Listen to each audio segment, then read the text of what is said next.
Weight वाढतंय पण कारण समजत नाहीये. बऱ्याचदा असं होतं की पेशंटची अशी तक्रार असते की मी जास्त खात नाही, मी खूप सारे डाएट फॉलो करते, तरी सुद्धा माझं वजन कमी सुद्धा होत नाहीये आणि ते वाढतच जात आहे.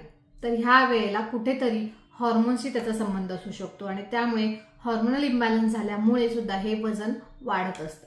आणि म्हणून ज्या वेळेला आपण अशा प्रकारे वजन वाढत असेल त्यावेळेला तुम्ही कितीही डाएट करा, कितीही क्रॅश कोर्स करा, वजन कमी होत नाही. किंवा जरी झालंच तरी ते थोडंसं वजन कमी होतं आणि तुम्ही जस्ट डाएट ते सोडलं की लगेच ते बाउन्स बॅक होतं, पुन्हा आहे तसं वाटतं. आणि म्हणून हे जे वजन वाढलेलं आहे ह्यासाठी योग्य ट्रीटमेंट घेणं, हॉर्मोन्स बॅलन्स करणं, लाईफस्टाईलमध्ये चेंजेस करणं, रेग्युलर एक्सरसाइज करणं, मेडिटेशन, प्राणायाम करून स्ट्रेस कमी करणं, ह्या सगळ्या गोष्टींचा अंतर्भाव रुटीनमध्ये केला तरच छान असा रिझल्ट दिसू शकतो. तुमचं वेट कमी होऊ शकतं.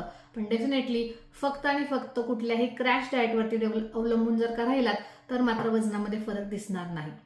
व्हिडिओ नक्की सेव्ह करा, जास्तीत जास्त महिलांपर्यंत शेअर करा आणि अशाच योग्य आयुर्वेदिक शास्त्रोक्त टिप्ससाठी आयुर्वेदा लाईफस्टाईल हबला फॉलो करा. धन्यवाद.